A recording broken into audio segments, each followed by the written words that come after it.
Good afternoon. Welcome to this session of the Justice Committee, where we're looking at the constitutional relationship with the Crown dependencies and the role of the Ministry of Justice in facilitating and overseeing that.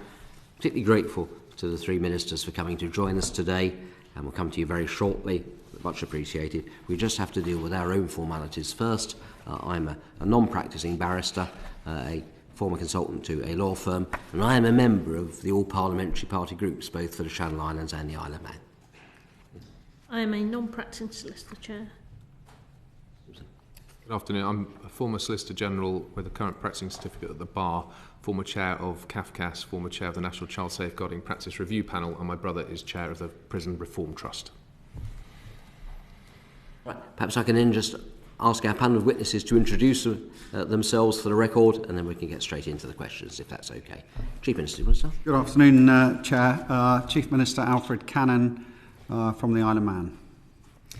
Deputy Philip Joseph, Minister for External Relations from the Government of Jersey. Deputy Jonathan Lattock, and the Minister for External Relations and Constitutional Affairs for Guernsey. Very good to see you all again.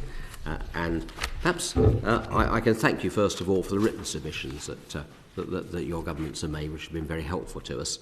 And I wonder if we could just start really with a broad approach to the thing.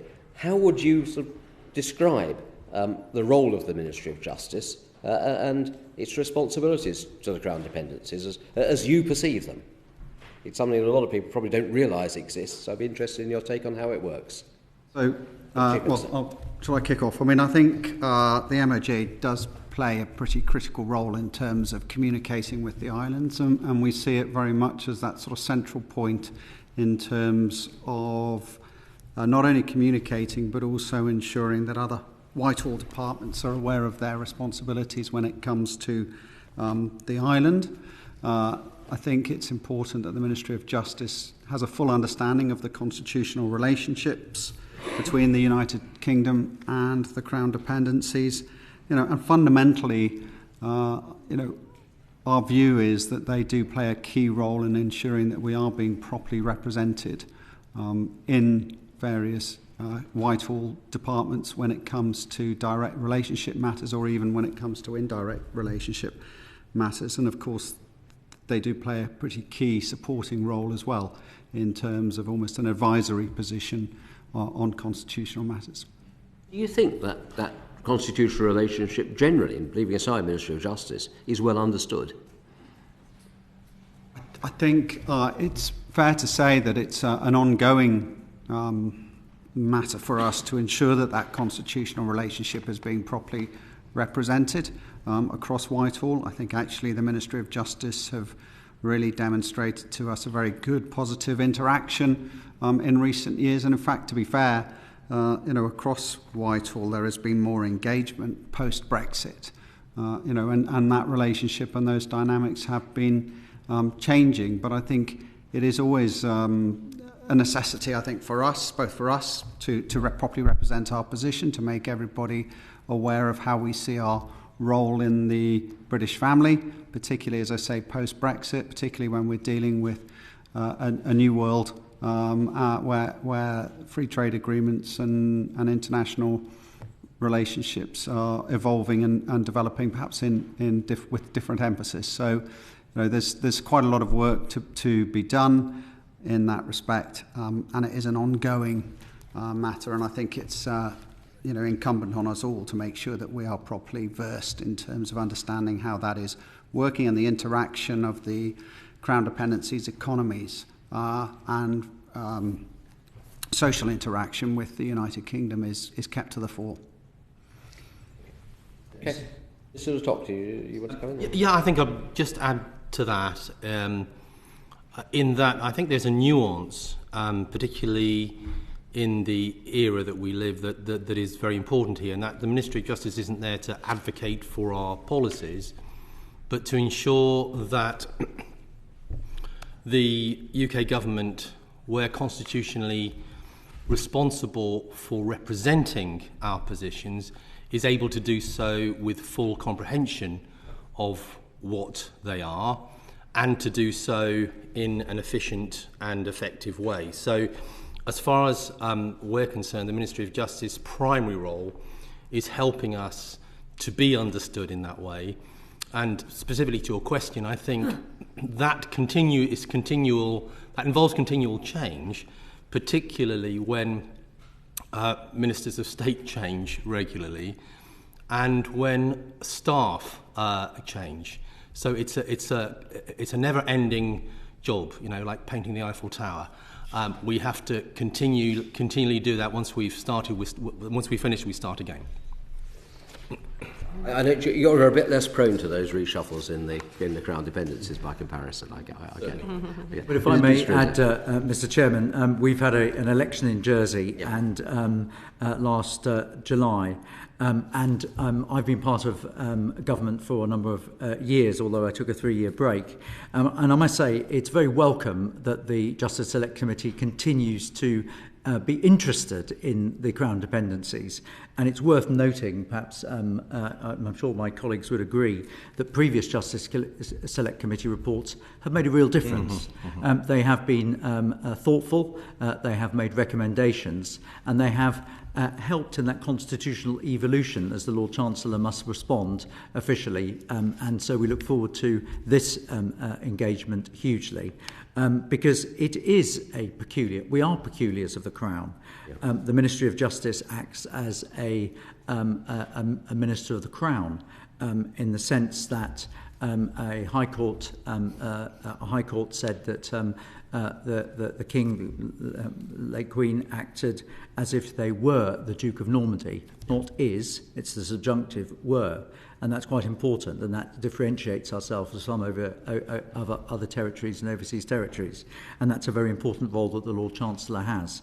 And it is by that role that the Privy Council, that the Lord Chancellor's role in the Privy Council is empowered by the monarch to exercise the UK's constitutional responsibilities, which of course have been restated over a number of years. The dock, if you like, the primary interchange between the insular authority, the insular governments, is of course the Ministry of Justice, and that's a very important one, and one maybe we'll go on to talk about exactly how that relationship is going. Okay, no, that's fair enough. Well, actually, Minister Youssef, you mentioned in your written evidence that you had limited direct interaction with the previous Lord Chancellor. How many times did you actually meet him? Well, I was elected last July. I know that there have been some reshuffles. We didn't meet him at all. And so I must say that it was with, we were extremely impressed that within a matter of days, 2 weeks ago, we met the Right Honourable Alex Chalk in one of these committee rooms. And we had a very positive discussion with him. The Chief Minister of Jersey was there, other ministers from the other Crown dependencies were there.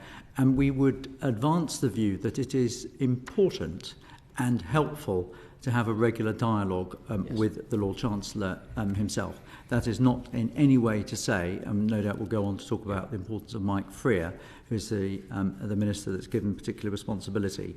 But I think it's incredibly helpful that we actually met the Lord Chancellor. Yeah, well, that is helpful.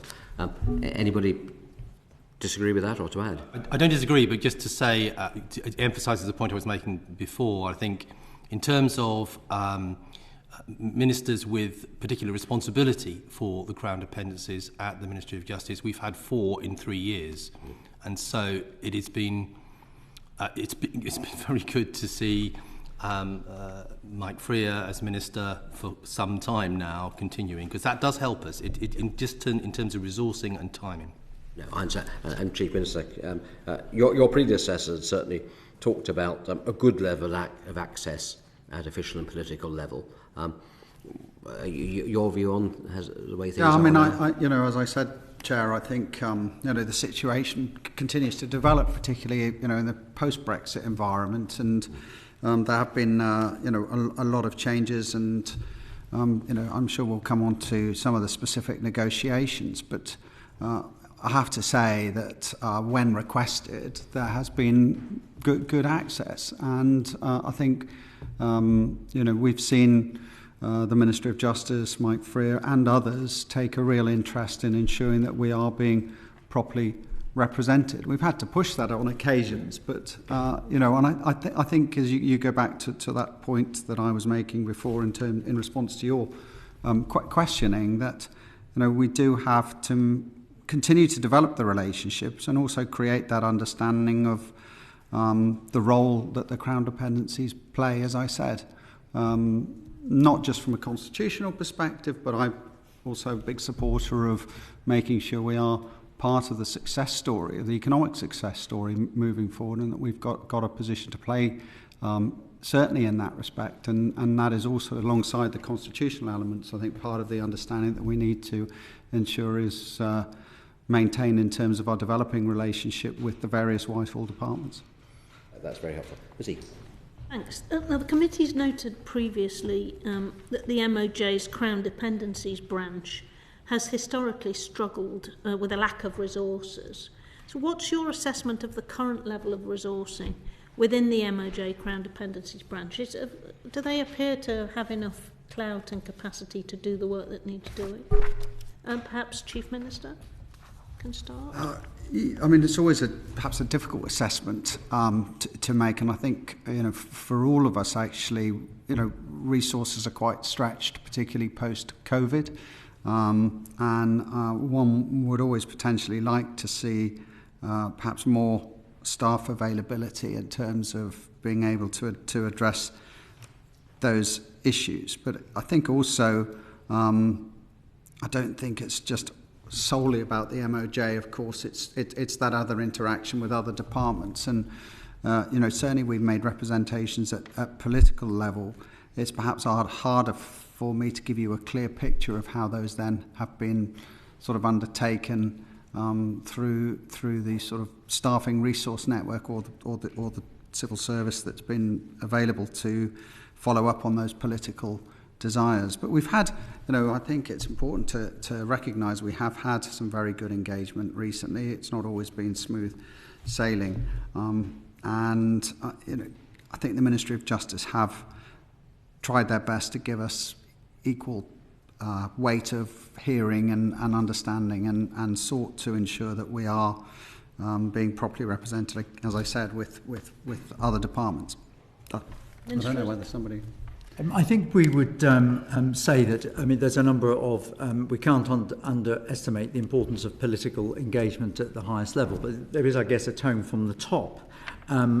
We would appreciate more senior official level engagement within the Ministry of Justice. I'm not sure that we have had access to directors. I'll come on to the team themselves. And Director General and Permanent Secretary, there's been, I think, very, very limited, if only on extraordinary occasions, access, if anything at all. Undoubtedly, the Crown Dependencies Unit has seen a contraction in recent years. We're aware that team is very overworked with all the other important matters that they must deal with. And there is a number of vacancies in that department. And that means that then the pressure of work becomes very difficult for those individuals. We commend those individuals for the work that they do. They work really hard in trying to deal with a big agenda.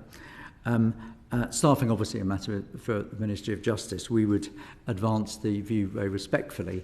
It's not a matter for us, but if vacancies can be filled, that would certainly help our work. As far as Jersey is concerned, partly as a result of one of the Select Committee's previous reports, we in Jersey have set up a London office. That office is staffed. We've invested in it since 2013. And that London office is resourced to manage that and to assist with that significant volume of work, to have interactions with those officials, have access with parliamentarians, ministers, etc. And we work that, I can't obviously speak for our colleagues, but we find that works well for Jersey. Minister Alf. I've nothing much to add to what my colleagues have said, except to say, perhaps to underline the fact that I've been sort of in this post for over 10 years now, and I think certainly at officer level, generally things are very good. There's regular contact meetings, and that is good to see in place. I would agree that at the higher director level, we could do with seeing some more, particularly in this busy period that we're in post-Brexit and with the trade deals, which we'll come on to no doubt later. And at political level, I just remind members of what I made, the comments I made before. Could I just ask then, finally on this point, do you receive the information that you need from the Crown Dependencies branch in a timely fashion? And are your own external relations teams, this has been touched on to some degree, sufficiently resourced to manage the volume of work that's coming at you from them and from other government departments? Perhaps I could start, perhaps go in reverse. But I mean, I think from our point of view, resourcing we recognise is a problem everywhere, and it is for us. We're the smallest Crown dependency. We have to deal with matters for the other islands in our bailiwick as well, Alderney and Sark. So it often is more complex for those reasons. But we have tripled the size of our team since before the Brexit period because of that. We work very closely with Jersey. Obviously, we work with the Isle of Man as well. But I think the overarching, where we can, probably on 90% of issues, we are aligned with Jersey. And so we try and make economies of time and resource in that way.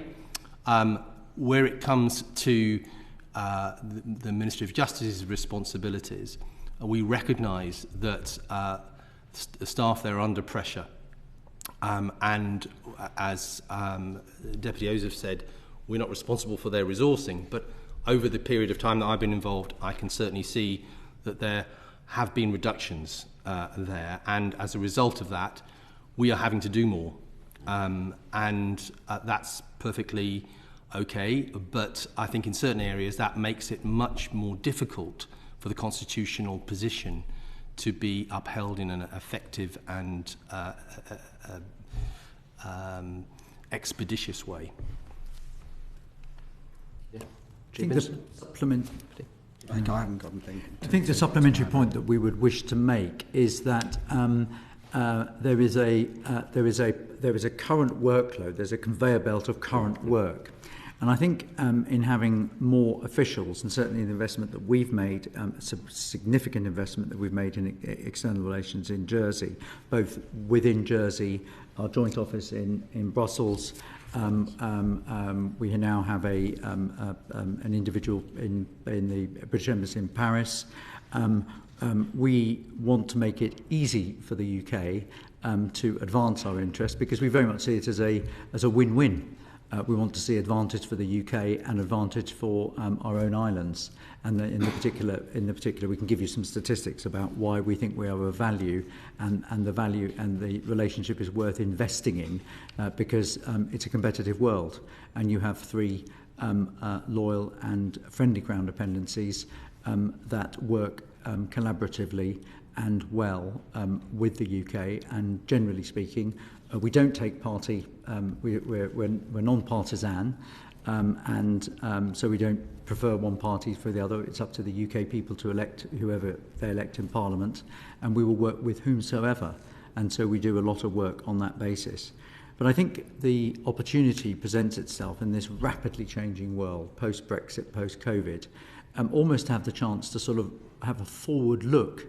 It's not just the conveyor belt of the ringing phone about the problems that are now. It's what can we do better together in future. And because of the resource constraints, maybe that doesn't happen. But I think it's an opportunity. That's very helpful. Thanks. Yeah.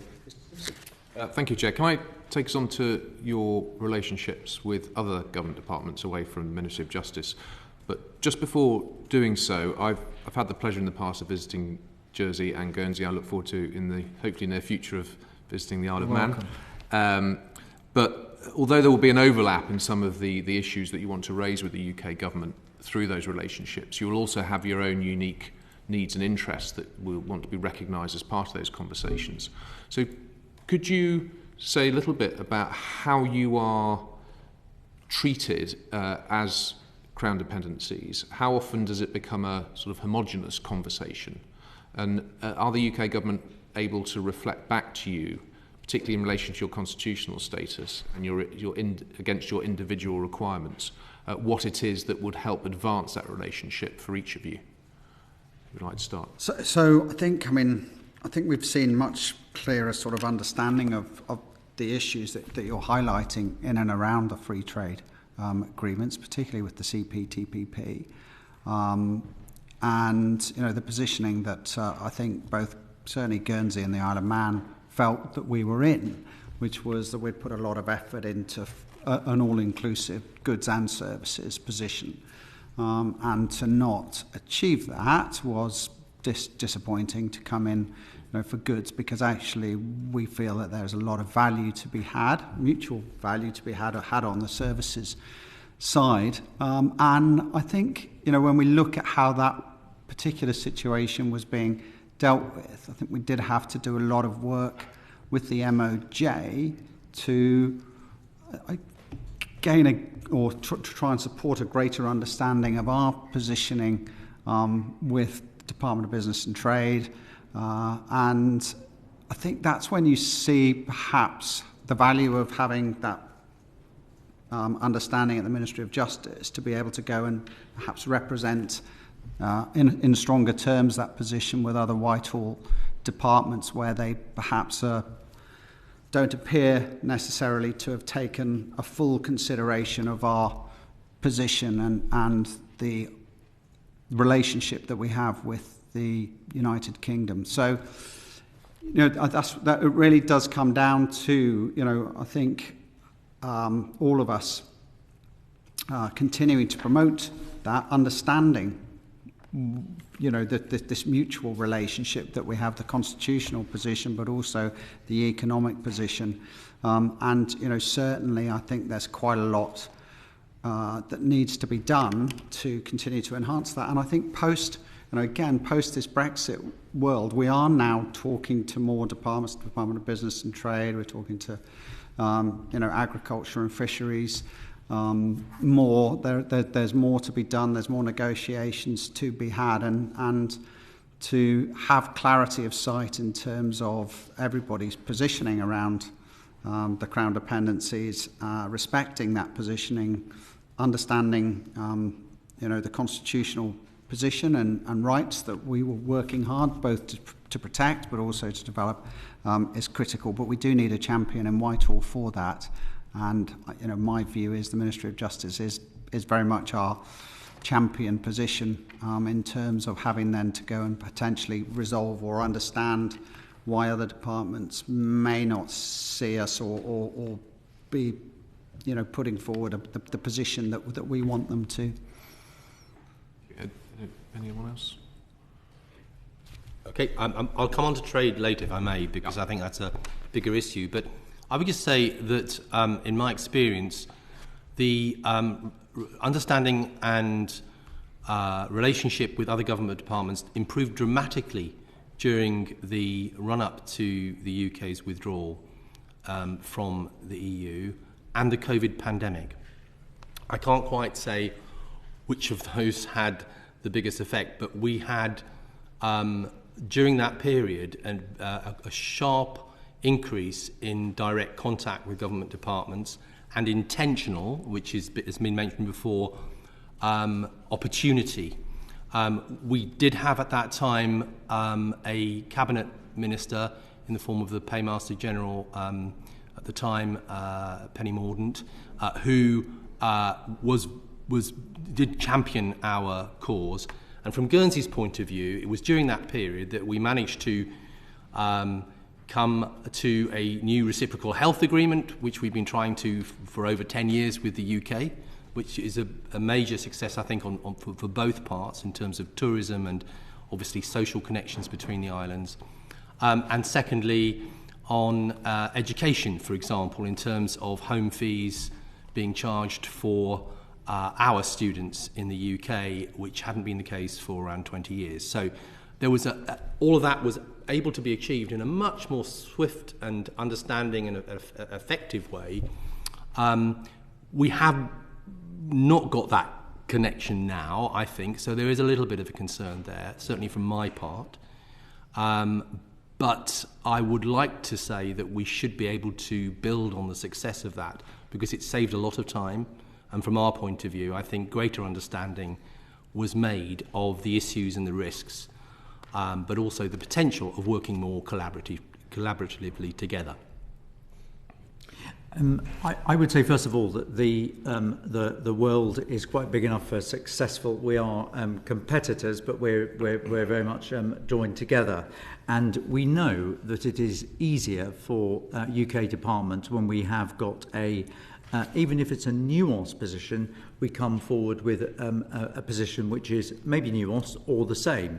And we work very hard with our colleagues in Guernsey and the Isle of Man in order to come out with a common position, as has been recently announced on tax. I think COVID taught us a lot. I think that the experience of the positive engagement we had, no doubt advanced through the Ministry of Justice channels, meant that we really we were able to roll out vaccines in a timely way. That was incredibly important to the COVID recovery plan, and we should not forget the fantastic work we did. We did have a reciprocal health agreement some years earlier than Guernsey. And why does this all matter? I said earlier that we are of benefit to the UK. I've got the recent figures from 2021. We believe that we support, this is independent research, supports around 62 billion of UK GDP every year. The capital intermediate, I can't speak for my colleagues, but the capital intermediated via Jersey through its capital warehouse, well regulated. We'll come on to how well regulated we are maybe in a bit. We estimated support up to about 950,000 jobs. And that capital has choices. And because it's basically coming through the Crown dependencies, and in our case Jersey, that is going to be benefiting to the UK to a greater extent than other countries. And that's why we're British Jersey, and we're proud to do that. And it's a win-win situation. I was interested... Despite the fact that there were sometimes challenges. Of course. And I'll come on to fishing in a minute. We're getting closer to that pond, I think. I was interested on what was said about the Cabinet Office and the Paymaster General, and although Ministry of Justice is the key relationship, obviously the Cabinet Office has the advantage of having sort of the overview and the stretch across Whitehall. Could you say perhaps a little bit more about how your relationship with the Cabinet Office now exists, what sort of contact there is, and how much do you think that there could still be a way of driving some of these challenges that you face through other key government departments via the Cabinet Office rather than always through the Ministry of Justice? Yeah. Well, I'll just perhaps start on that in the sense that I raised it, and from my experience, whilst the Ministry of Justice still remains obviously that connection because of the Lord Chancellor's position, Privy Council, the connection to His Majesty and Council, all those sorts of things. At that time, I think we saw the benefits, and you alluded to it, in that the Cabinet Office was able to deal with things very quickly right across all of Whitehall departments. And when we needed that, and it was an emergency sort of period, that made a lot of sense, but we also saw the benefits that could ensue, particularly, for example, I think we've always struggled, all three of us, in having access to the Treasury when we need to discuss particular things, HM Treasury. So I think that changed during that period. We've now not got that ministerial level. I think there's still contact, obviously, at official level, but it makes a huge difference when there is a minister whose responsibility is directly to ensure that our interests are being taken seriously by government departments. Echoed by others? Or yeah, I mean, to be honest, I hadn't given a huge amount of thought to that change of emphasis, but I can certainly see some common sense in potentially, taking a broader view again, this sort of post-Brexit environment where actually there's much more interaction with other departments across Whitehall. And, we are talking about sort of developing out this sort of mutual economic success of both the Crown dependencies and, of course, the United Kingdom. And I think it is therefore something, I guess, that perhaps needs a broader focus, but also a greater understanding. And if that can be delivered by the Cabinet Office, then absolutely there would be, I'd welcome that change of emphasis. Nevertheless, there are peculiarities and this constitutional position, and the Ministry of Justice, I think, is perhaps still well placed to ensure that changes to legislation, how that's dealt with, how that's interacted with the islands, and the uniqueness of our position, and the full understanding of the parliamentary process that we follow. And again, Philip says that it can be nuanced in all the different islands and across the Crown dependencies, is important. So there is that need, I think, still for that really hard technical and legal understanding. But I would welcome, a broader discussion around how we can play a much greater role in terms of driving forward the British economy post-Brexit and the relevant international agreements that need to be signed and looked at. It's perhaps worth noting that it was a precursor to your committee, Mr. Chair, members of the Select Committee, that set out that caused the development of the 2007 framework to developing the international identity of Jersey, which had a number of recommendations for entrustments, which were then given to Jersey. I won't speak for my colleagues. And there's the issue of entrustments, which we can perhaps come on to. We've said before, and no doubt we'll come on to some other topics like beneficial ownership registers, we're part of the solution, we're not the problem in many ways. Because we're small and nimble and fast moving, we can do things quicker and faster, and sometimes we can do things in a way that is helpful in terms of learning for other places, and particularly other small states, and dare we even say it, to the UK as well on occasion as well. And looking forward to the exciting changes in the world to net zero.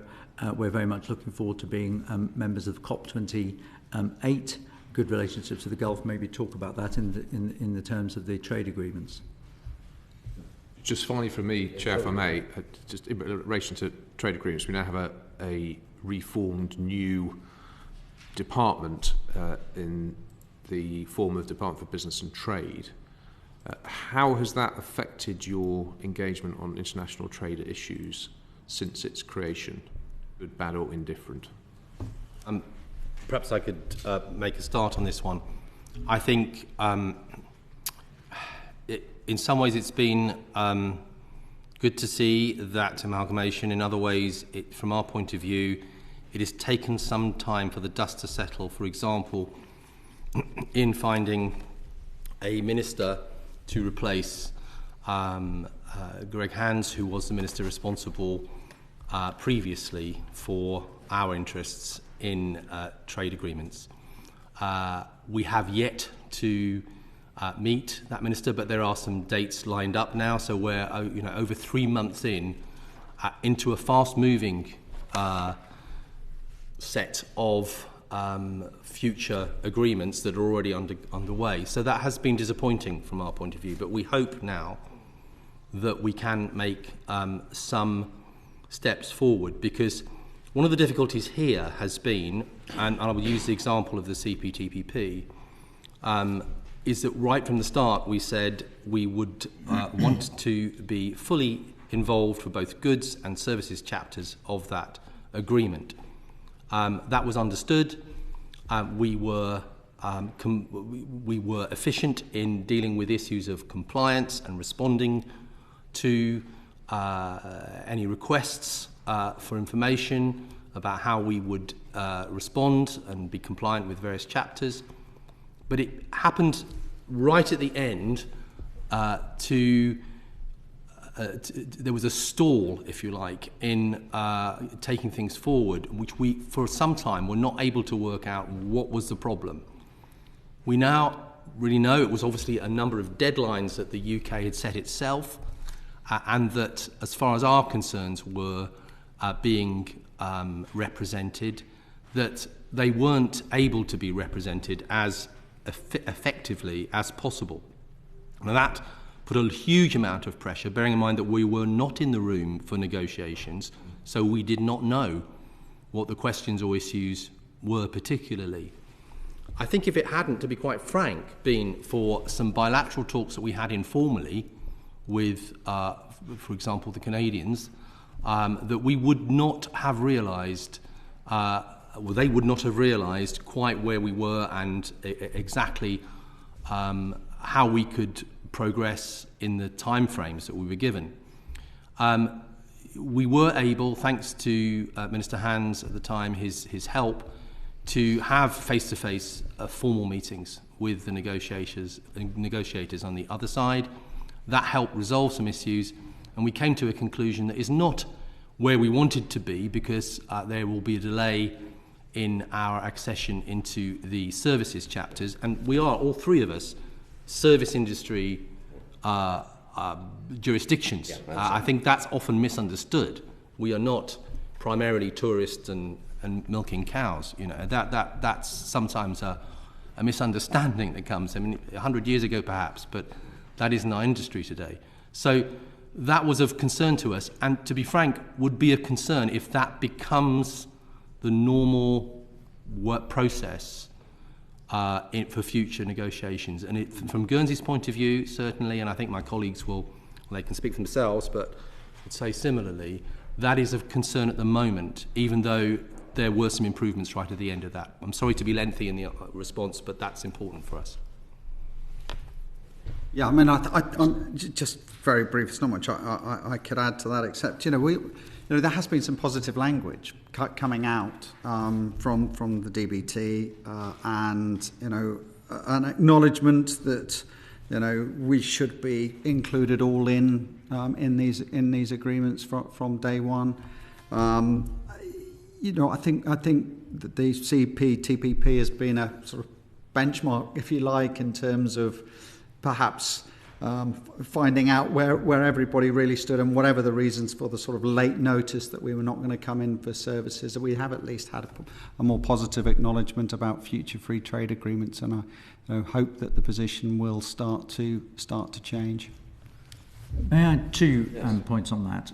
I think the CTPP agreement was different in the sense that the UK was trying to effectively join something which was an existing trade bloc, which is different from some of the other trade deals. So that presented itself a problem. There were challenges in the real-time communication about how that negotiation was going, as ministerial colleagues have explained. And I think that the learning from that we take, because CTPP was different, Jersey's position was slightly different. We backed entirely our colleagues in the Isle of Man and Guernsey, and shared with them their disappointment at not being able to achieve the objectives which they'd spent a lot of legislative time advancing their IP legislation, etc. Some of this could have been avoided with the benefit of hindsight if one would have been involved in the negotiations right from the start. It is a little bit uncomfortable for a jurisdiction that looks to the UK to look after its international interests to have to go to or to hear from another party about what's going on. We have very good relations with the Gulf, as you may well be, that we all have different kind of geographical spreads and geographical interests. The Gulf is incredibly important for us, and we would seek, and indeed our officials would seek, early involvement in what the timetable, what the requirements, what the aspirations of the trade deal is going to be. I was listening to the radio this morning about the GCC negotiation. It was the first time I've actually heard of it spoken in the news.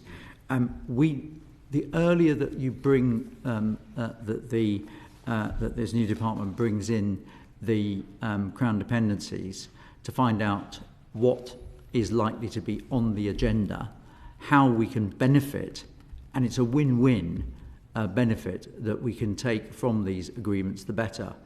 If you leave it right to the last minute, you're not going to achieve those, and then we'll get late entry, if we get entry at all, which is completely unacceptable from our point of view, because we believe that it can be, we're genuinely better together with the GCC and the UK on that. There's absolutely no doubt at all about it. But encouraging the new department's officials and making sure now we look to the Ministry of Justice, who do online briefings.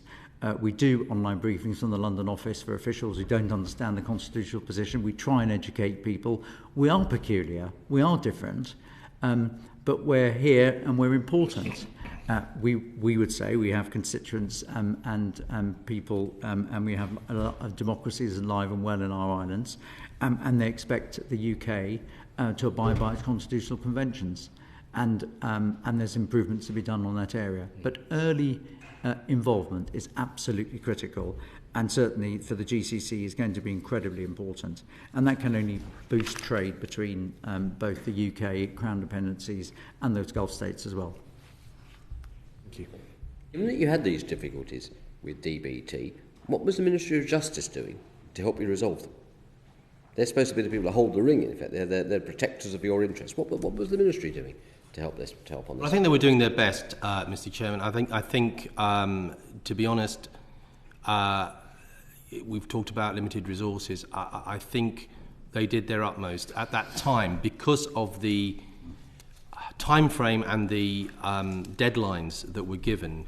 We had very little notice that we weren't going to be included, and to try and remedy that, we had to have direct contact with at ministerial level, and we were able to do that.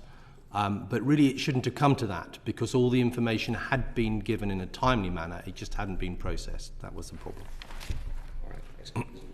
Ms. Davey. Well, thank you, Chair. Good afternoon.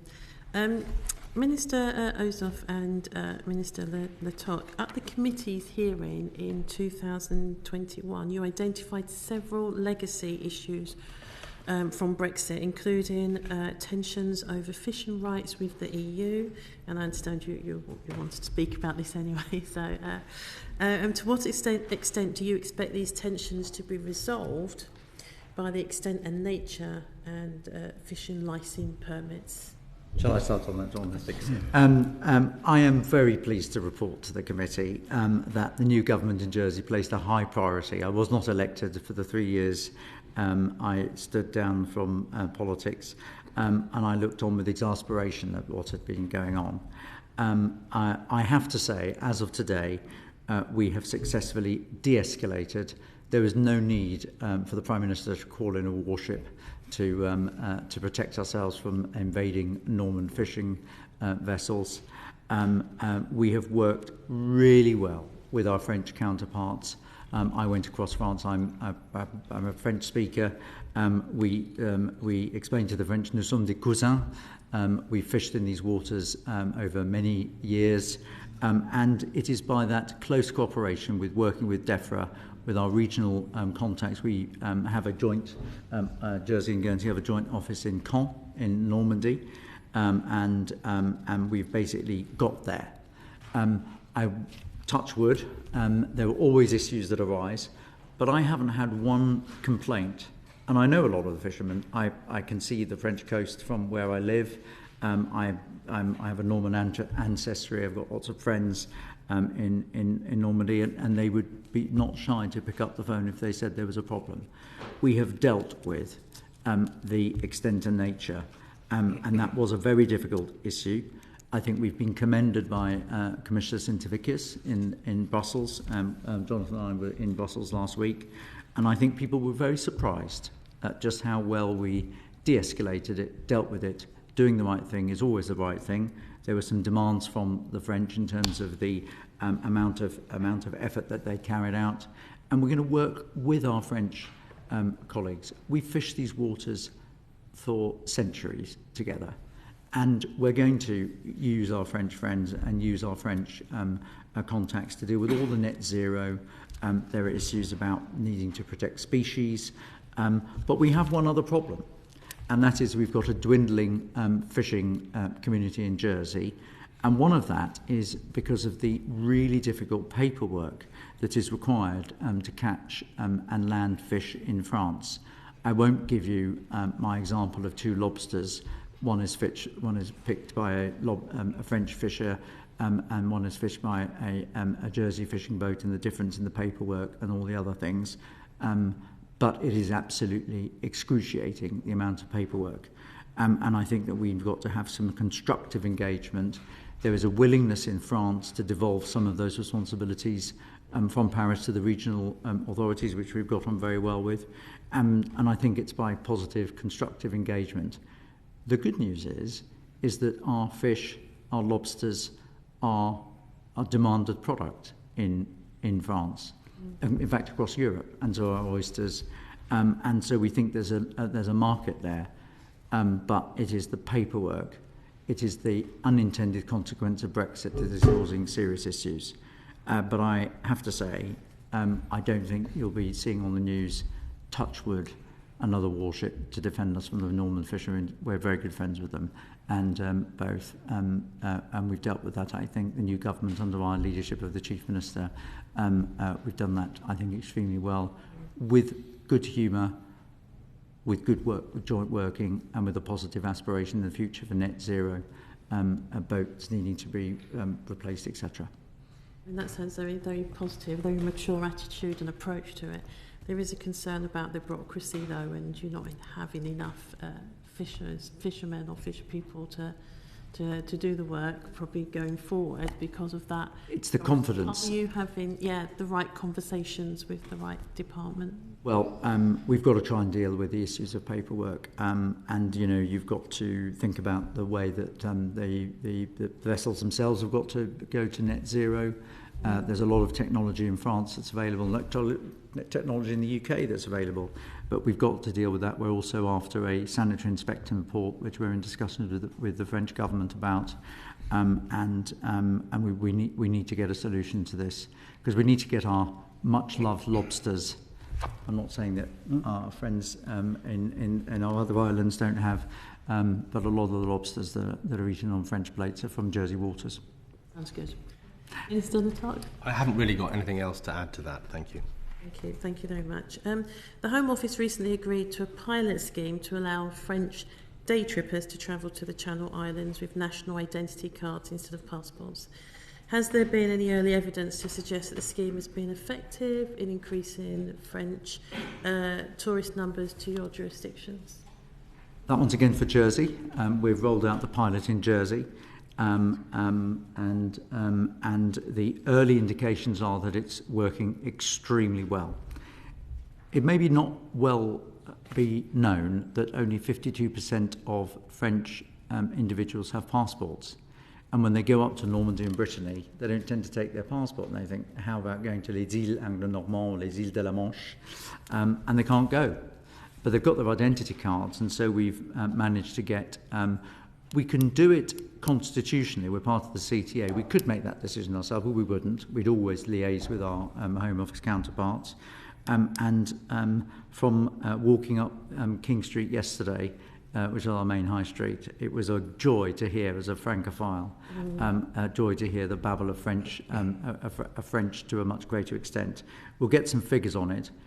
The important thing with that is that if we wouldn't have made a change, we would have seen the loss of that vital ferry link between Normandy and Jersey, which also serves the other islands as well, and basically also compromised our ability to have ferry services from St Malo as well. Incredibly important, and may we suggest it might be something, that's an example where we've shown a pilot works, we count them in and we count them out. There's no issues of migration. We had Home Office officials over yesterday. They were very welcome. I think they were quite impressed with what they saw, as I understand it. And we look forward to continuing with that because we can be safe, secure without a passport. There you go. No doubt they're enjoying the lobsters as well. I'm sure they are. I'm sure they are. Yeah, well, and it's also of a benefit for our local tourism industry. Whilst we are a trading services jurisdiction, we do have our industries such as agriculture and fisheries, which are absolutely vital to the way that the island looks.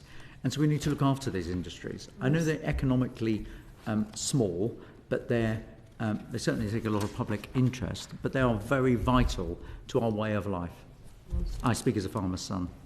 Can I just add from Guernsey's point of view, yes. because we have a similar pilot scheme in place. It is important for us, for all the reasons that my colleague from Jersey has said, and it is of concern because geographically we are the closest parts of the British Isles to France, that a good number of tourists, but in particularly when they're coming to Guernsey, they want to come and visit la Maison de Victor Hugo, because Victor Hugo lived in Guernsey and wrote Les Miserables in Guernsey, and tens of thousands would normally, but they used to be able to do that on their ID card, and they can no longer. So they can come for a day trip under this pilot scheme. I would like to think that once the risks have been assessed from the pilot scheme, that we could extend that to a bit longer, because I do believe the risks are quite minimal, particularly as Ireland is part of the Common Travel Area and still part of the EU, and people from France can travel there on their ID cards. Okay. Thank you. And How long does the finally, pilot run for, just to interject? Sorry? How long does the pilot scheme run for? 6 months. Okay. 6 months. We'd like to see it extended for more than just one day, though. We'd like to have an overnight so they can enjoy a nice lobster evening meal. Or, together with all the other brilliant food we've got. You could do 48 hours, something like that. Yeah. Okay. and where are you in the pilot scheme? Well, it started on the 22nd of April, and we immediately saw a massive increase. We saw Montchil Express report on their first weekend, their ferries running between Granville and Jersey were 80% full. And they're 90% full the week of the 23rd of April, and we're seeing very good bookings for July and August, and I cannot tell you how important that is for our tourism and hospitality industry. It's hugely important. Okay. And finally, are there any other remaining legacy issues resulting from Brexit that you're all seeking to resolve? And if I could start with yourself, Chief Minister. No, I mean, I think just sort of support the fisheries issue, and it's not as complex as the Channel Islands, but really pleased to report that DEFRA have been engaging fully, and actually we've seen some real progress in terms of the relationship relating to Manx territorial waters, and we're continuing to negotiate with them. But it's quotas have been increased for us, and we're really pleased with the way that the engagement has been happening with DEFRA. Thank you. Yourselves? Well, I was going to say, the border model, the UK published its target border operating model recently, last month, I think. And we need to look at that and ensure that our own model has controls that are proportional to our size and in terms of the nature of our imports and future regulation. That's work that's ongoing, because we want to obviously work with the UK if we're to be included in some single trade window. That needs to be done.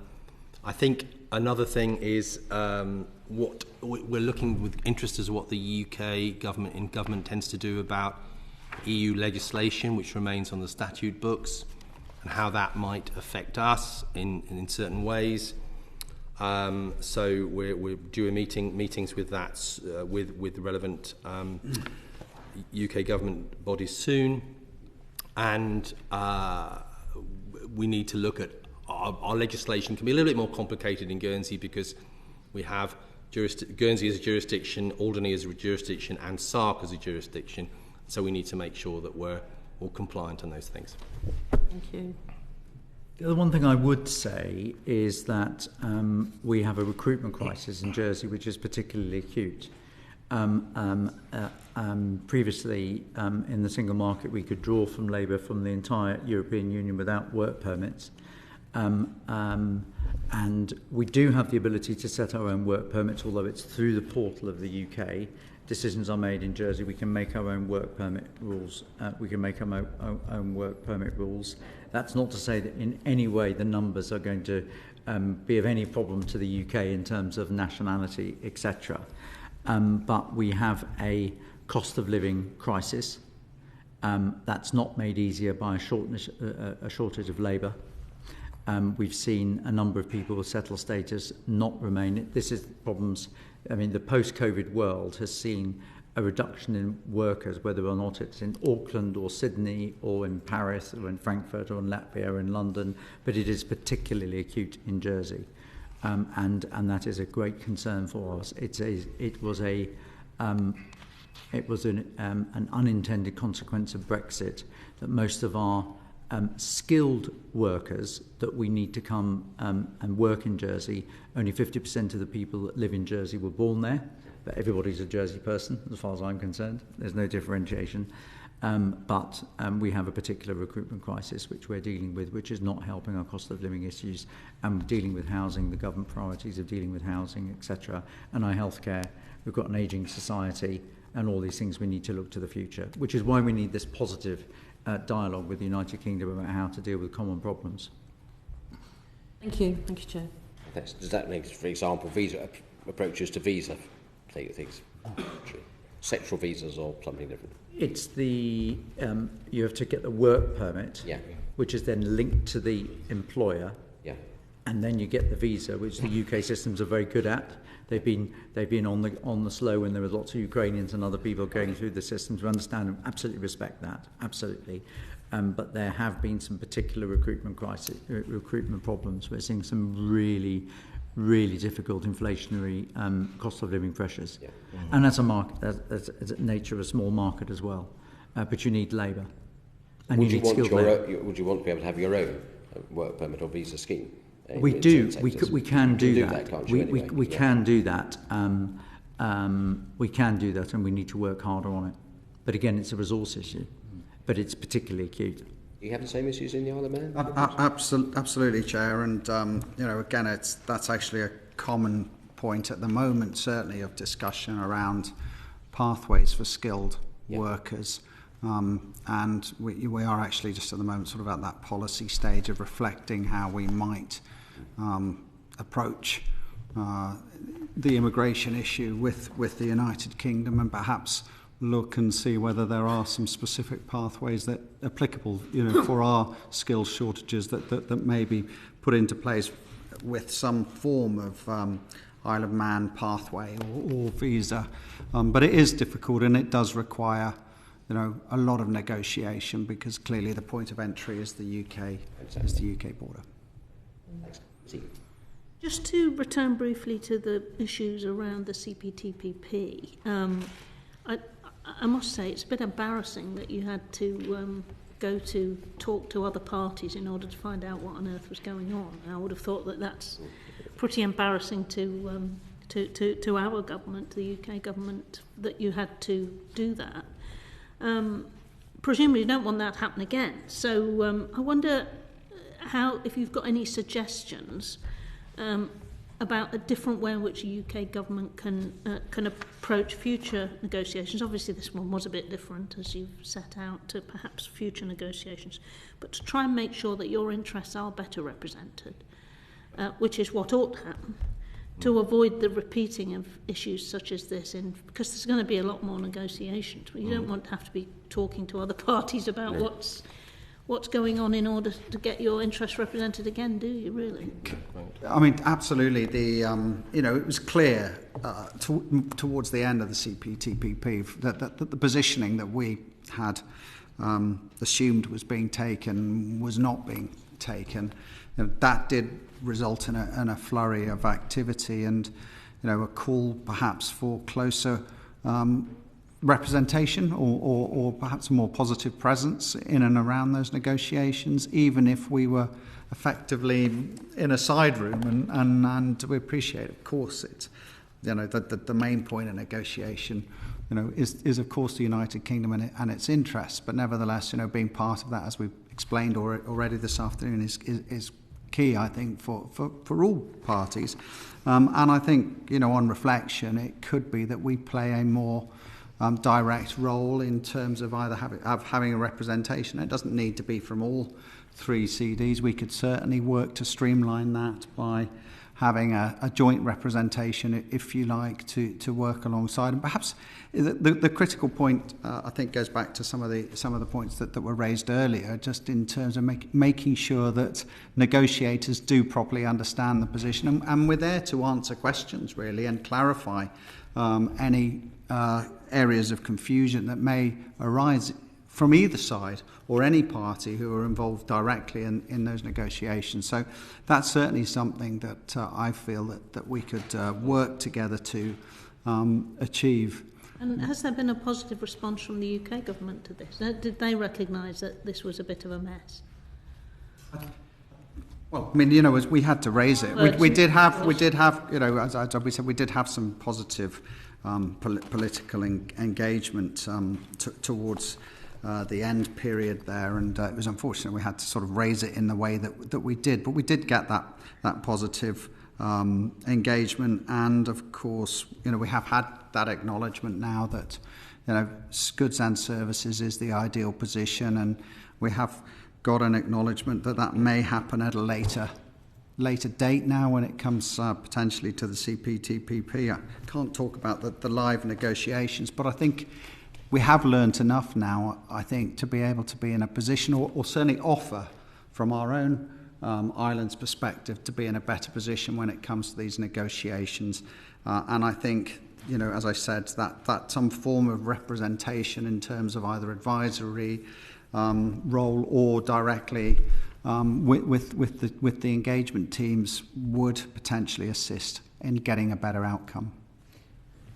I mean, we were in a slightly different position because the Isle of Man and Guernsey were ready.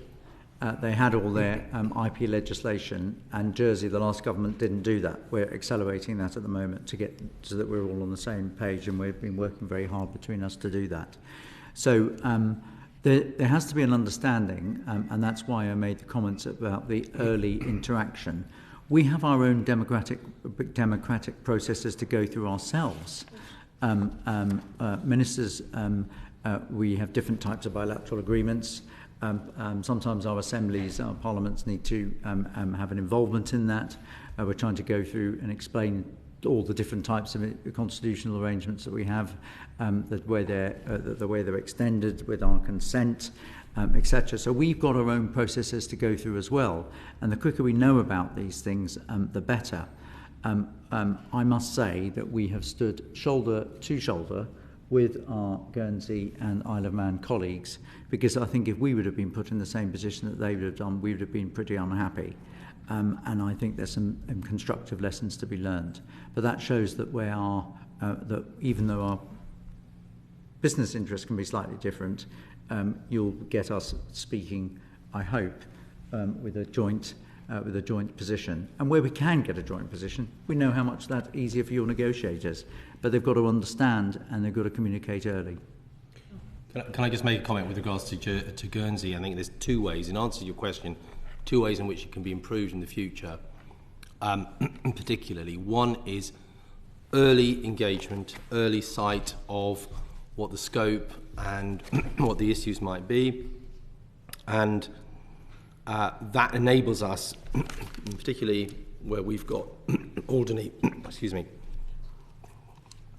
and Sark to consider in terms of whether they're included in part of this or not, and it can look confusing to those who don't understand the size of these islands and what they do and what they don't do.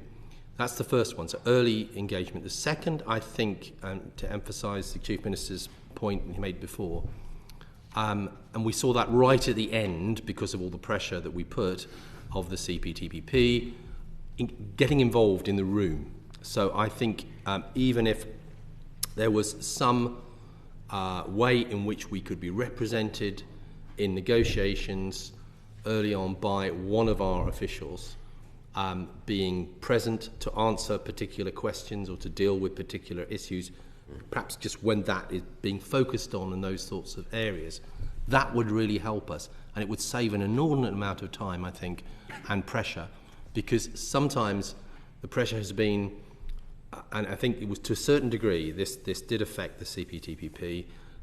The department wanted to treat us as one homogenous block, but Jersey didn't want at that time to be part of that, couldn't do so, and so we couldn't be treated as one homogenous block. It's always going to be the case that we'll have particular interests. We're small, we don't have, it's the same. I mean, a large chunk are the same, but there will be other areas where it's not quite the same. Constitutionally, the UK government, I believe, is duty-bound to represent those interests, even if they're not homogenous. I think the last thing I'd point, if I may, is the same point I'd make with the Lord Chancellor's Department. I think that we haven't yet met the Minister. We welcome, as colleagues have said, the appointment of the Minister of State for that, but that did take some time. But I think, again, from the get-go, this is a new competence of the UK, and meeting with the Secretary of State. We don't want to take up a lot of people's time. We want to get ourselves on the radar in a constructive and positive way, and meeting the Director General, the Permanent Secretary, and the Minister of State to brief them on what we're trying to achieve, which is a positive win-win situation. Thank you. I suppose it's quite possible in some of these treaties. Canada may be an exception. You eventually spoke to them. A lot of them may not be aware at all of the position of the Crown dependencies. One suspects, I suppose, an obligation on the British government to say, look, there are such things, yes, and that you've got to have them included.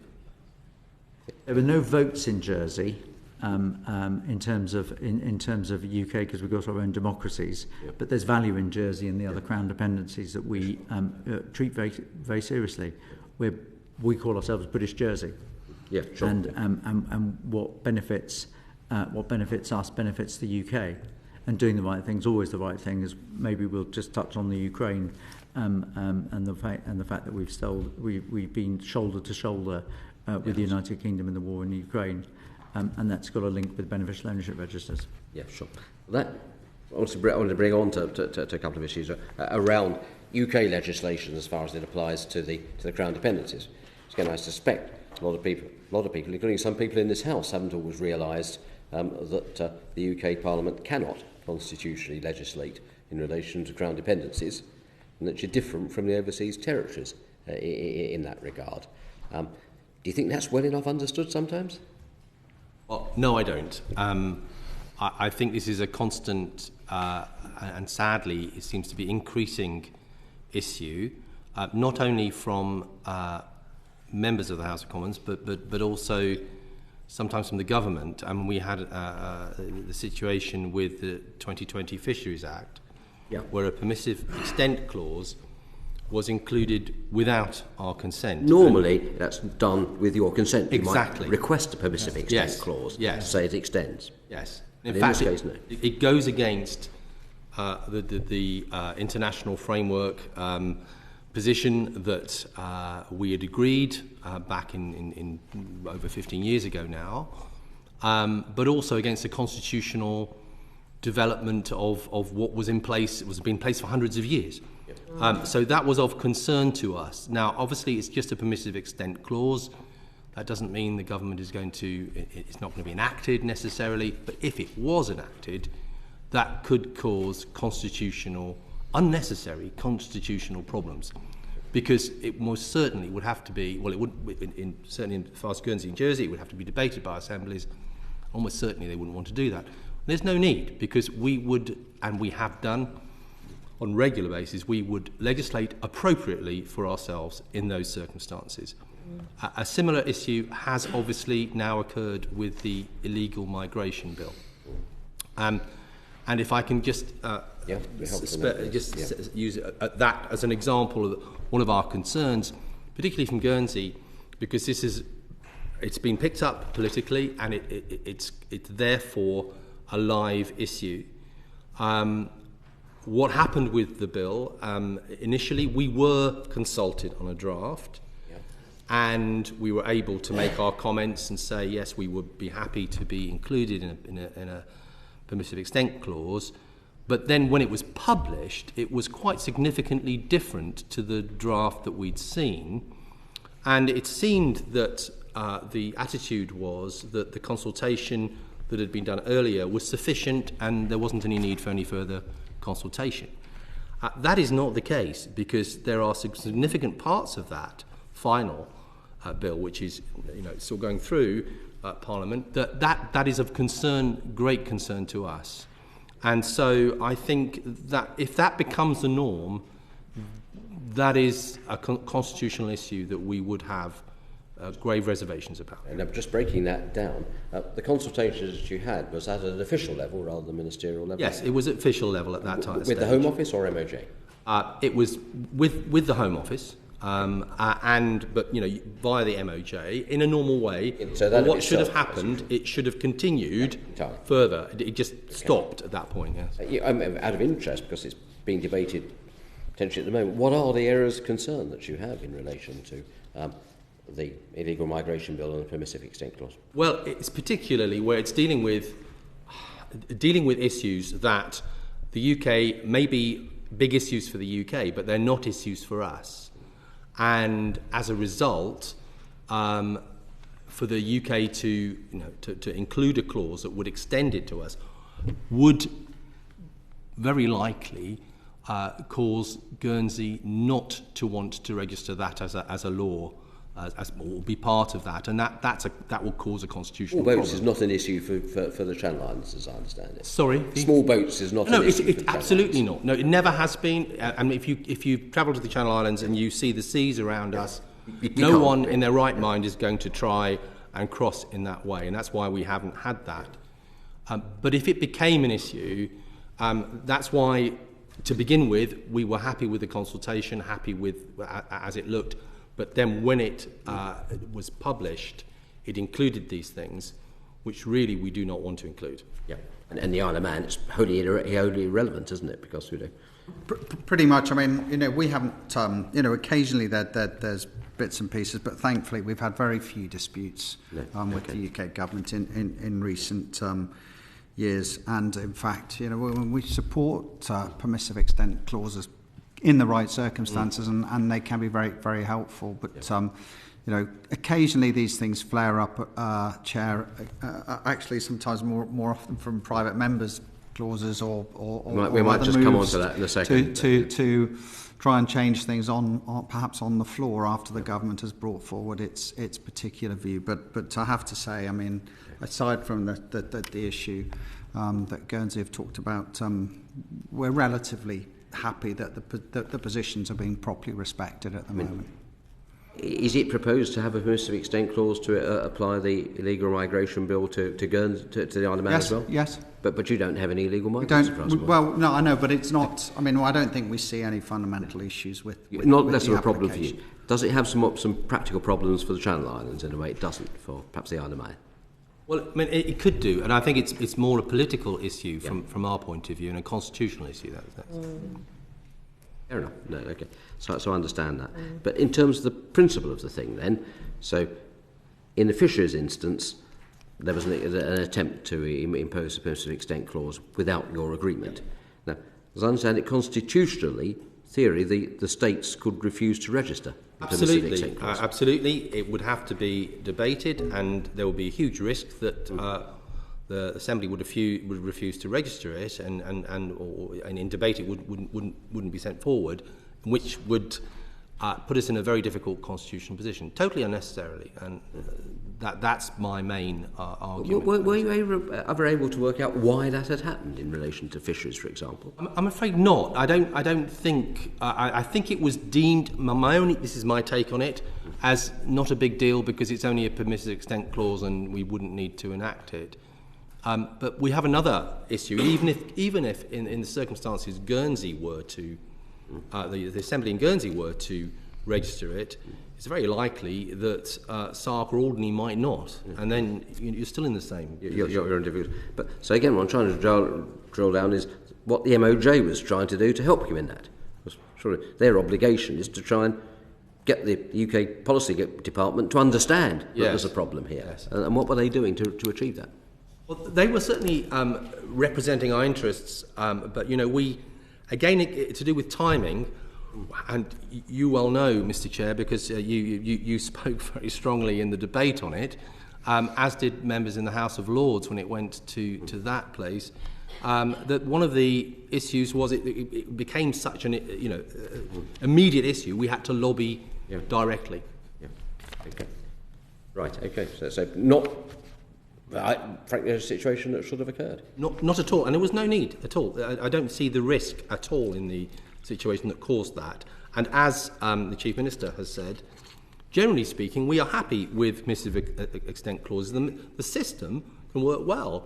And when we want the UK to legislate for us or be included in legislation, we will ask to do so because we have already resolved that and dealt with the necessary democratic process in our islands. Okay. Then coming on to the other point that was referred to by Chief Minister Cannan, some instances where private members' bills have sought to legislate for the Crown dependencies, and the obvious issue there was around public registers of beneficial ownership. I think at the end of the day, the attempt to legislate for the CDs was dropped. Yeah. Because it's constitutionally impossible. And I think, Chair, I hope anyway, the track record from the Crown dependencies is that we are absolutely open to proper negotiation on all these issues, and our fundamental concern has always been on these on beneficial ownership and everything else is to make sure we've had a proper level playing field so that we are not being detrimentally impacted from an economic perspective. But in terms of our commitments, we made that commitment in 2019 on beneficial ownership registers and access to them alongside the Channel Islands. Work has been progressing to take that forward. We are absolutely on schedule in terms of the preparations needed, the data and the information that has been gathered onto central register. Law enforcement commitments have been absolutely made. 24 hours, short notice in the event of terrorism or serious crime. That information is being relayed, and we continue to work with national security authorities to make sure that any law enforcement information is delivered, and vis-à-vis the relevant tax agencies as well, where applicable. But as you know, November 2022, we got that ruling from the European Court of Justice declaring invalid the part of the European Union's anti-money laundering directive that allowed public access to registers. So we are in the position now, of just determining what that actually means from a legal perspective, and how that is potentially going to impact on our You come position. up to a European standard, which the European Court has now struck down, effectively. Yeah. Yeah, so we're having King's Counsel investigate that, and we're working with our colleagues in the Channel Islands to get a proper understanding of what that actually means. But in terms of the fundamentals, I can absolutely assure you that central register is working, albeit now behind the scenes, and where appropriate, we are getting that information out to whoever needs it. That's access to law enforcement agencies. Well, law enforcement agencies and relevant tax agencies where applicable. Can I just put on the record that I didn't come in to support the my colleague from Guernsey on the permissive extent clauses. I would wish to add my support to Guernsey on that. On beneficial ownership registers, I was at the Trooping of the Colour when all the Crown dependencies and Treasury Ministers and Chief Ministers were brought together when the UK announced their beneficial ownership register. We did say at the time that it ought to be a beneficial ownership register. We'd been doing one since 1985. It's a regulated beneficial ownership register. It's vetted and verified. It has a huge nexus of information on it. And as I said earlier, Mr. Chairman, that you... if ever we've been tested on whether or not we really know the true entity, the true owners of companies, and it's not just the directors, it's just not the people who say they are, it's all the intelligence that's behind it, and I think that the Jersey stands ahead of most jurisdictions. There's not been more Russian money in Jersey than other places. Our finance industry is a little bit different, so maybe the type of business that we've got might have had some more, but there's Russian money everywhere. And I think that we are incredibly proud of the speed and scale of the turnarounds for sanctions that we've been able to apply with frozen money. There's also a court process I'm not allowed to talk about, but we're talking billions that have been frozen. And that if we were ever going to be tested on whether or not we really knew, and it's not just a tick box of a self-declaration. You've been debating in the House of Commons the Economic Crime Bill. The UK cannot legislate for us, but we will do always the right thing. We will work with the UK to improve the standards. You can now get information with your law enforcement agencies, I think within minutes, but less than an hour, where and we've been giving some information to the UK, which has given them more information about people who are trying to evade Russian sanctions. So there is. I was not around at the time when the commitment was given, but obviously that continues, and we await the importance of a level playing field and a global standard. The ECJ judgment didn't have, to us, if we may say, any surprises. If you want to deal with anti-money laundering and counteracting the financing of terrorism, then it's not by an unvetted and unverified beneficial ownership that you're going to find that information out. And I think that we've proven that.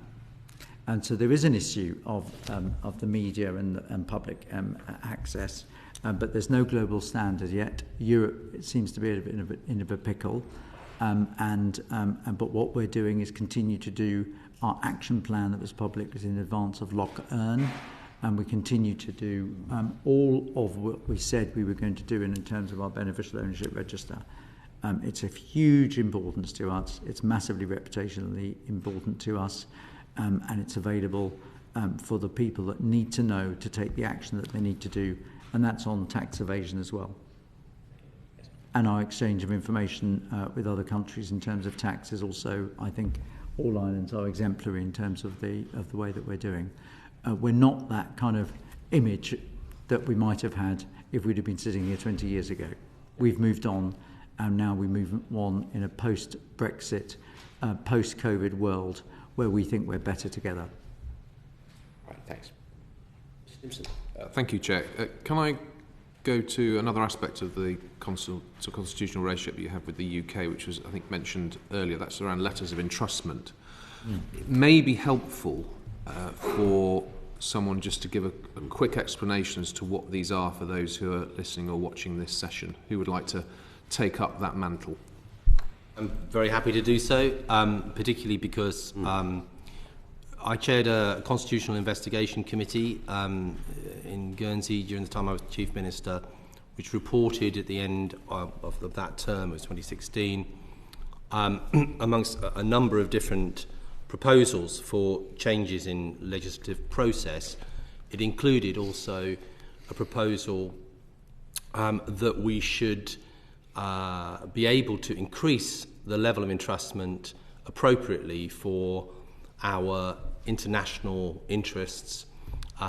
What had happened in post the international framework that was set up, international identity framework in 2007-2008, was that the Crown dependencies were given the right to sign tax agreements, international tax information exchange agreements and double taxation agreements with other sovereign states, and we've done that on numerous times. That's been extended somewhat. Jersey, for example, has had an investment agreement, bilateral investment agreement. Guernsey has been able to negotiate social security agreements, for example, with Latvia, which has been quite useful. But we certainly, as far as the Bailiwick of Guernsey is concerned, are wanting to see that develop further, which we think would help and be of assistance to both the UK government and ourselves, where our interests are particularly aligned to particular areas of entrustment, where we would need that to be able to open the doors to talk directly as opposed to via the UK, which obviously, because we're small, sometimes the issue is a matter of doing things in a timely and expeditious manner. Does that answer your question? It does. That's very helpful. Thank you. Ultimately, entrustments, the documents that are negotiated have to be advanced to the UK and then signed off. So an entrustment isn't just a sort of a delegation that you can do what you want. It's got to come back to the UK. We think we think some progress has been made, but if we look back to the report that your predecessor committee made, I'm not sure, back in 2006 and 7 and 8, I'm not sure that we've made particular progress in the areas that we could have done for our interests, providing they're aligning with the UK interests, which we wouldn't do, but we would do. But I think there's a fertile ground for raising awareness of what entrustments can do. They are used in other countries. They're used for other devolved administrations and crown dependencies, or whatever their particular title is. And we think there can be this is part of the future proofing. This is about what does the relationship between Jersey and Guernsey and the Isle of Man look like in the UK in 10 years' time.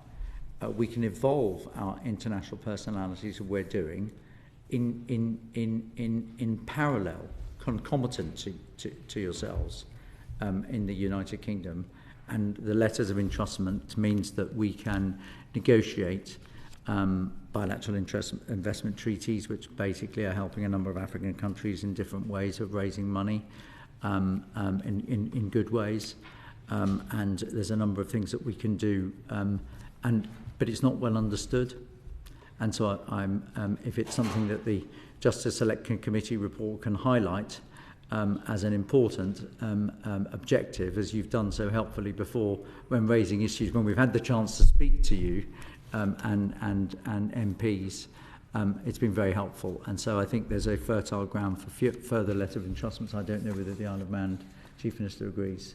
Well, it's not something that we're actively sort of engaged in. I mean, we do have the ability for letter of entrustments, but for us at the moment, I think perhaps we're sharing slightly different relationships with our customs agreements with the UK, mental health agreements, and I don't think we've had the need at the moment to use these letters of entrustment. So, but that's probably because of the slightly different relationship that we've got with the UK. Yeah. Can I make just a comment on the back of that? I think it wouldn't affect, for example, we're not looking in areas of defence and security. Obviously, we wouldn't be looking to extend there or to deal with human rights restrictions or any of those sorts of things.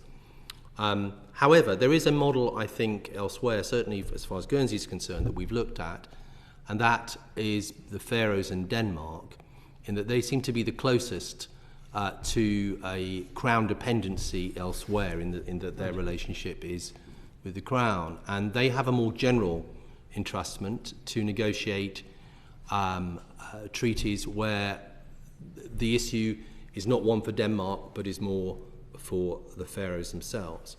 And so that's something that has interested us, because it doesn't mean we would use it all the time, but it does, with regards to these things, some of the matters are matters, as I said before, of timeliness, and therefore I think to help the UK it would be better from our point of view if we did that. And as I said, it's a resolution of our Parliament that we ought to investigate it, and that's one thing that we want to do now.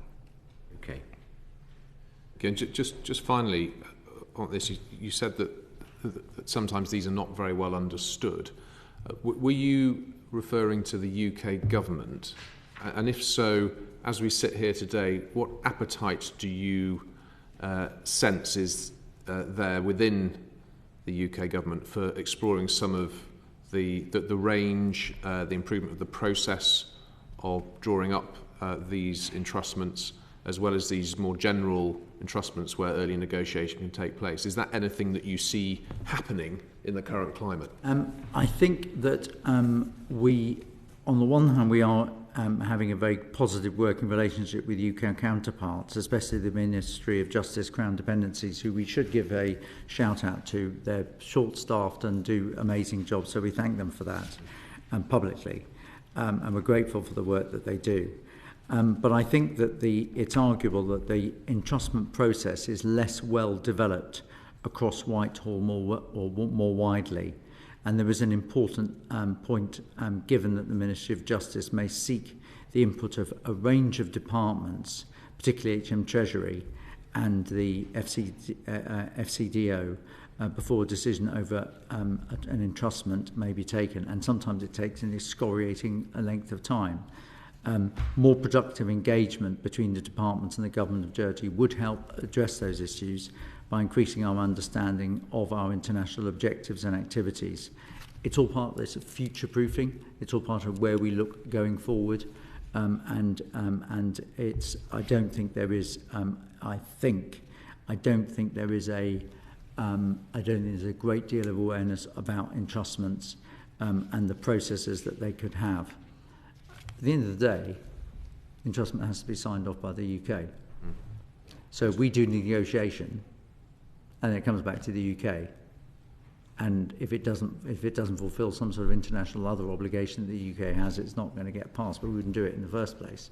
But we're trying to advance our own interests, which is often sometimes advantaging the UK as well, and particularly the City of London.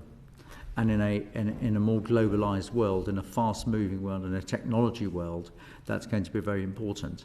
And it's worth saying that as far as the letter of entrustment that we had from the UAE, we put labour rights in that bilateral investment treaty. So we did a model bilateral investment treaty which other people hadn't done, which put in labour protection rights. So we can actually push at the boundary sometimes, and we're not afraid of raising human rights in the right way, in line with UK foreign policy. But we will raise them because we're British. And I must also commend the FCDO and the access that we get to the ambassadorial network. There are some ambassadors, the US, France, etc., who are very interested, and we're talking about trade negotiations and entrustments. We've noted with interest the trade deals that have been done with US states. Those are interesting. We're very happy to sign up to the Ukraine one, and quickly. And there's lots of exciting opportunities. The world's changing. The jobs of the future are going to be different, and we want to be part of that. And you need strong Crown dependencies, and we need a strong Britain. Yeah, Ms. Eagle. Just in respect of your own domestic legislation and royal assent, there are differences in the way in which the Isle of Man gets royal assent and the Channel Islands gets royal assent. Both Minister Osef and Minister Letok have indicated in your written evidence that you'd quite like to change the process in the way it works in the Channel Islands. So what are the drawbacks to the current process? Is it just delay caused by the timescales of Privy Council meetings? This is a hot topic for Guernsey because I will go back tomorrow to lead, hopefully, a debate on this issue, which will produce a projet de loi, which is our system law to go to the Privy Council for approval, which would change this system more to be in line with the Isle of Man system, which has been in place, I think, for 40 years or so. Primarily, the benefits are that it could, first of all, increase flexibility. I think at the moment it's a bit of a chunky system for the modern world that we live in. Potentially more convenient deadlines, because at the moment we are conditional on the Privy Council Committee for the Affairs of Guernsey and Jersey sitting. Right. And whilst it tends to sit on a regular, I think, quarterly basis, sometimes we need things done quite quickly. I think the Lieutenant Governor is the King's representative in the islands, and as a result of that, it further underlines our legislative independence by having the process signed off on Ireland by the King's representative on Ireland. And I think when we've particularly seen in recent years the need for urgent projects, for fast-moving things, it's been an issue that we might have a backlog of things going through the Privy Council committee, and therefore there's a problem in timing. So it affects all of those things. We would deal with the vast majority of legislation on Ireland, and that would speed things up. Would I just ask Chief Minister Cannan, are there any drawbacks to the way in which it's done in the Isle of Man?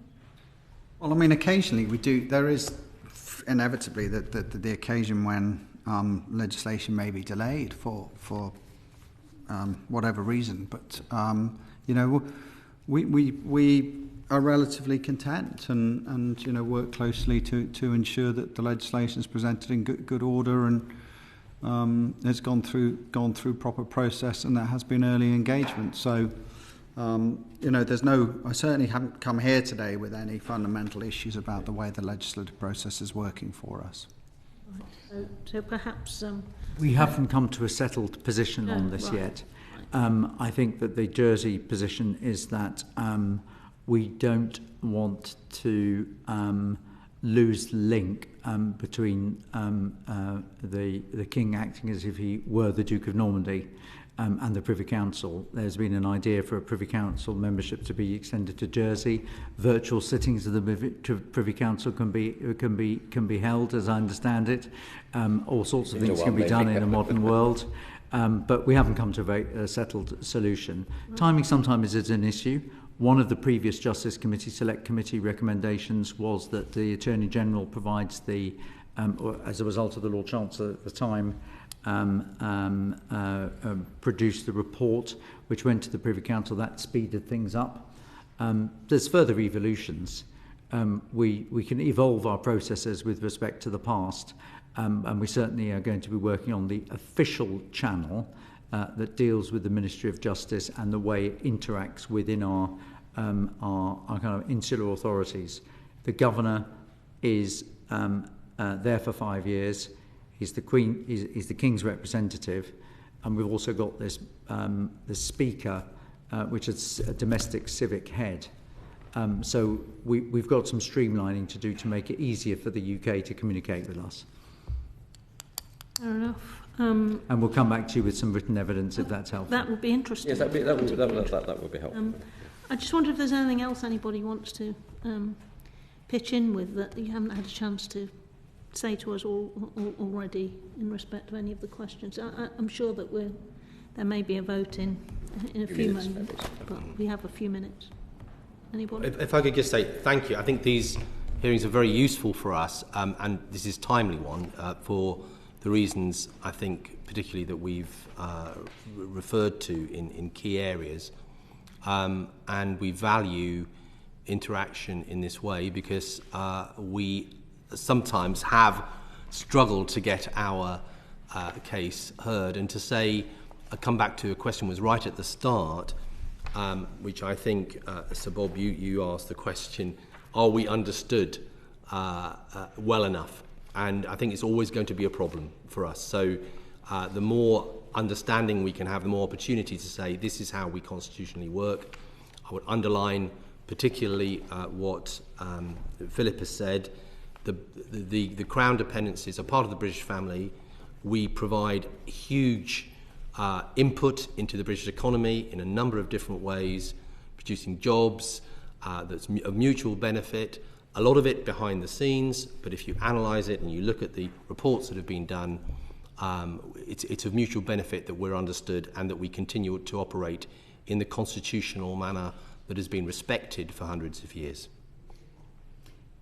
And that's increasingly as our economies have developed are not subject to tax embarrassment. There will always be the sort of individuals that will seek to try and identify malpractice, but we've moved on a lot in the nearly 25 years, but less the break that I took for 3 years, I've seen our financial service, our trade and service businesses evolve massively, and it's a benefit to it's a benefit to Jersey, it's a benefit to the UK, and we look forward to developing that relationship further in the post-COVID, post-Brexit world.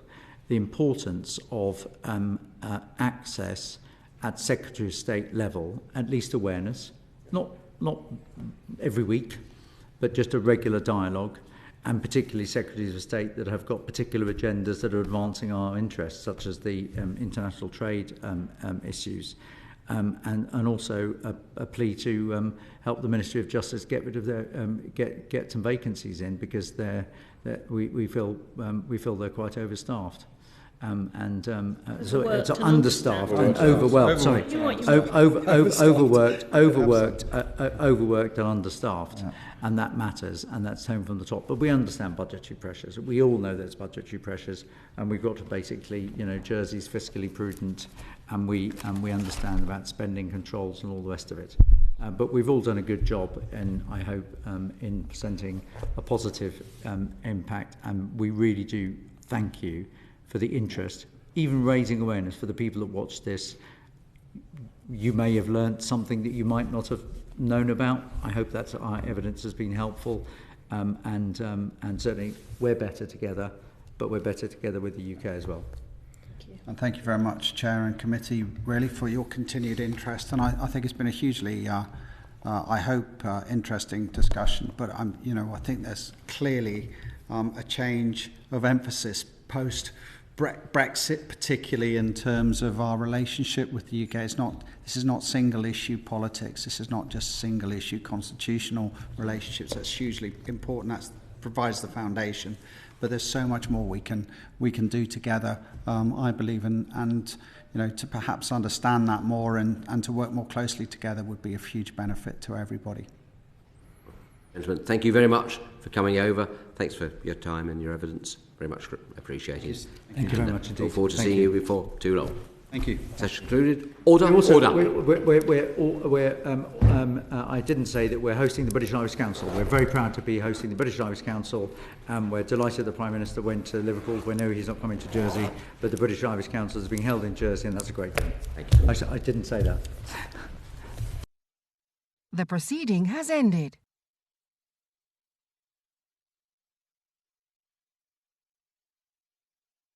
The proceeding has ended.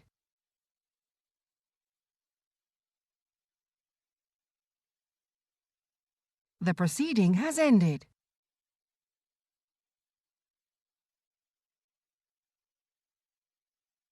The proceeding has ended.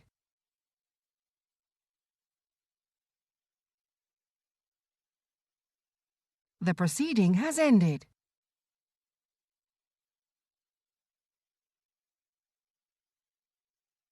The proceeding has ended.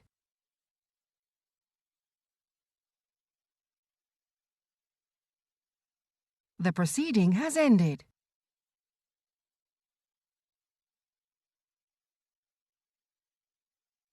The proceeding has ended.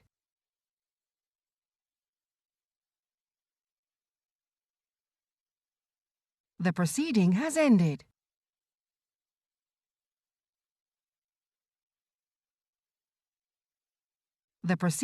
ended.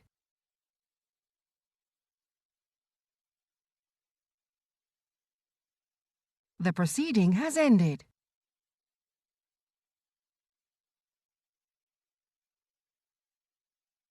The proceeding has ended.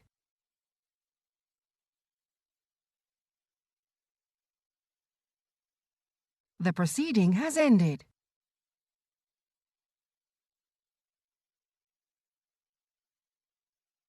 The proceeding has ended.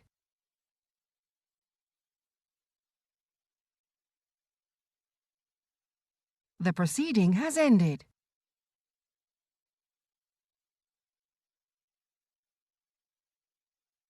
The proceeding has ended.